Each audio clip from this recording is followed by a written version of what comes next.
Hello, everyone. Welcome to Angie's Drama Room. I am your meeting host, Angie, where I do drama reviews on all things drama, focusing on Asian dramas, such as, of course, you have your Korean, Chinese, Japanese, or basically any dramas I've been watching lately. And today is going to be a little bit different. It's not going to be a drama review per se, but this is something I thought I would just go ahead and give you my thoughts on, right? It's K dramas that are highly rated, but I think it's kind of overrated, but it has its merits. Okay. So also I like to talk about like K drama endings and even C drama endings, especially when they come up those wrap up endings. Those are kind of like, to me, uh, you could have at least cut that ending out. Maybe they did it longer, especially when it is a highly rated drama. They do some type of extended ending to throw more things in there because they want that more viewership and viewers to the show. And with I did finish watching Love Your Enemy. I think that's what it's called.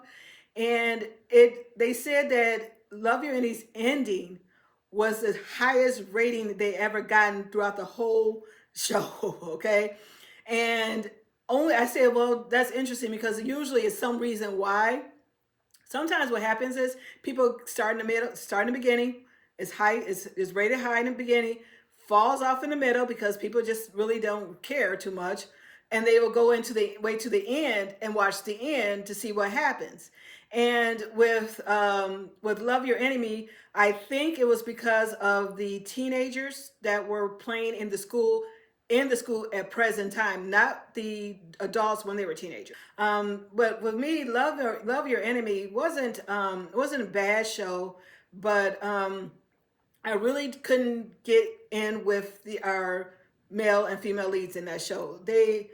Especially the female lead, they had her too stern and strict and mean, really, in the beginning. Then but when that turned to when they finally got into that relationship, I mean, it was okay, but you still like we weren't. It was not like we were rooting for them like we were when we were watching the other dramas that we've been talking about lately. But that's kind of how I feel about endings with K drama endings. And can we just get rid of the whole head on the hand trope? Because you've seen that trope. I saw it on Lovely Runner. I think that they're doing it again on another show right now.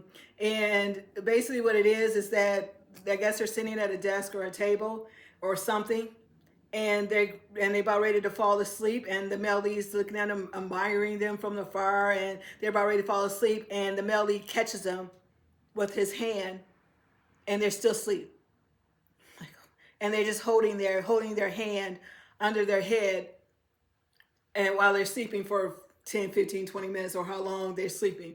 Yeah, can we just get rid of that trope? I'll take anything else, but can we get rid of that trope? But anyway, so let's talk about some of the K dramas that I feel that they're highly rated. It had its merits, but sometimes it was just overrated to me. Let's talk about Penthouse. There's 3 seasons of Penthouse. It was more of a soap opera-ish. It got to be more soap opera-ish as each season began, 2, 3 goes. And the only thing really with Penthouse, it was just a roundabout way of incorporating opera music, using the low income mother and daughter as the narrative to show the wealthy rich being conniving, deceitful, and it really all this kind of people were just having affairs in this penthouse. So, and it's probably this luxury penthouse where everybody wants to be at. So yeah, and then it had to do with the opera school, and yeah. But at least the penthouse did bring me Kim Young Dae. I saw him on other shows. He didn't catch my attention, but when he was on Penthouse, yeah, I saw him. Yeah, he caught my attention there. But I didn't. Again, I got up to, I think it was 20 episodes on the first season. I got up to maybe 14. I didn't really care what was going on after that. And then we had The Glory. Now, The Glory was supposed to be a suspenseful revenge drama, right? But to me, it was a very deep dive into a lot of domestics, against women, and there was a lot of essay in there. It was a lot of school on there, school, V's, okay, in there. Because again, I'm not going to try to say it because YouTube has a thing there. But anyway, there was a lot of that going on, and the director put you so much into that moment. Okay, so it did shed light on a lot of those things that were happening. And it was again a deep dive into those type of situations. And the actors and the actresses in it was superb, I thought.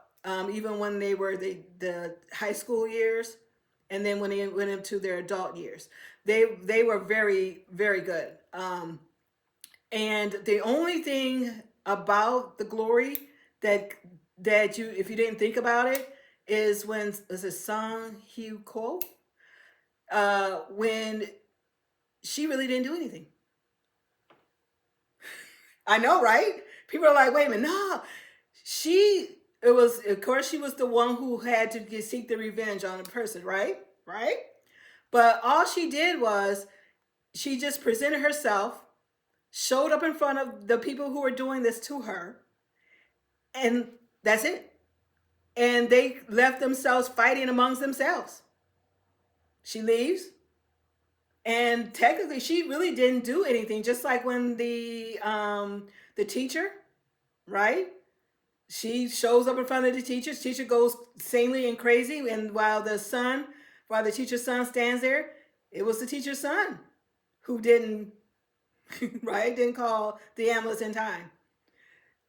So if you think about it, wait a minute. So I'm just saying. So, but that's the reason why the revenge part really didn't. She didn't do nothing in the revenge part. Even with when it came to now she did help take out the wife who was going into that certain domestic situation, and she helped the wife out, but the wife still stayed at home. But she just kind of fed the husband money in order to feed his gambling, and then when that stopped, I guess it was that time for them to move on from that. And technically, the scenario where he was hit, they make it's just so it was a coincidence. I mean, you really had to have him at that point, and the woman driver to be at that point in order for this stuff to happen, right? So yeah. But anyway, so that was my thought too. And again, it did just give you a lot more attention towards what was going on, and when it comes to these things happening in schools, and when it comes to domestic situations and things like that. But the acting was good. One of the things about the Glory I did enjoy watching was the female, the main culprit when it came to the victimizing the song, husband. His presence on screen is amazing. He didn't have a lot of role even then. He was still going to still stay with his wife, even after she revealed everything that his wife had done to her. But his presence on screen is amazing. I'm not quite sure who he is, but yeah, his presence on screen is amazing. It was Monster, but no, it was Moving.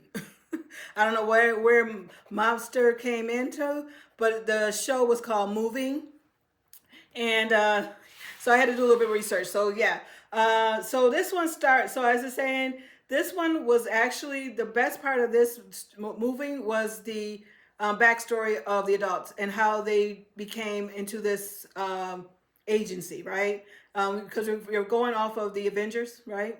And it was about an agency. So this kind of how this all came about, how they all came part of this agency. And so they gave a backstory. But it first opens up with their offsprings, right? And it wasn't, it. I really did turn it off after, because it was just nothing there, really. People were talking about how good it was, how great it was. And I said, okay, you know what? Let me watch it again. And yeah, I did get through it. So when it got to the backstory, that's when it got better.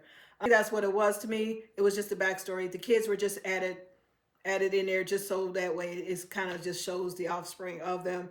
But the villain, was there really a true villain?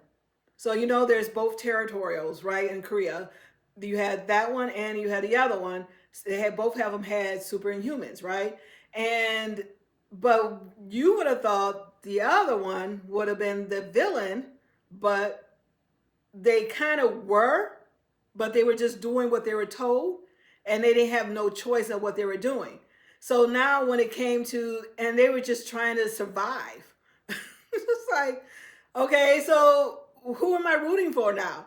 You know, who am I supposed to be happy for? So that's kind of why I feel like it was highly rated, but it was just kind of, you know, it had its merits. That's the reason why I say it had its merits. And the children, it was just an added bonus to the show itself. So yeah, that's kind of where I was going with moving. And then there to me was Squid Games. I saw the first season. I didn't want to see it. I didn't even care to see it, but my husband wanted to watch it, so I watched it. And yeah, I could have left without it. It made no sense.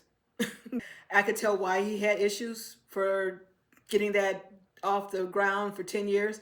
And the only thing people really enjoyed about the whole Squid Games were just the games itself. And it was just a bunch of games. And to me, I think they kind of incorporated a little bit more on the second one, which I don't even care to see the second one. But I mean, you lose a game, you lose everything else, right? Ain't nobody tried to fight back. It was what it was. Changed it a little bit. Maybe the writing got better on the second season. But again, I think the only thing people really enjoyed about Squid Games was just the games itself, because everything else around the games, it was just a bunch of added stuff that they kind of just threw in there. I mean, the director writer had a lot of influences such as Stanley Kubrick, and yeah, Eyes Wide Shut. Yeah, so it was all that stuff in there too, and they could have left that stuff out.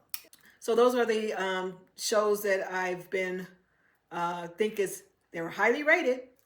It had its merits, but to me, it was a little bit overrated. Tell me, what did you think? Tell me about your opinions concerning about K dramas itself, and what did you think that was kind of over too much, such as the hand in the head trope. Thank you for watching Angie's Drama Room, and if you have not already, please subscribe to my channel. I appreciate every subscription I have gotten, and hit that like button that other people can see my reviews. Again, thank you for watching. Meeting adjourned.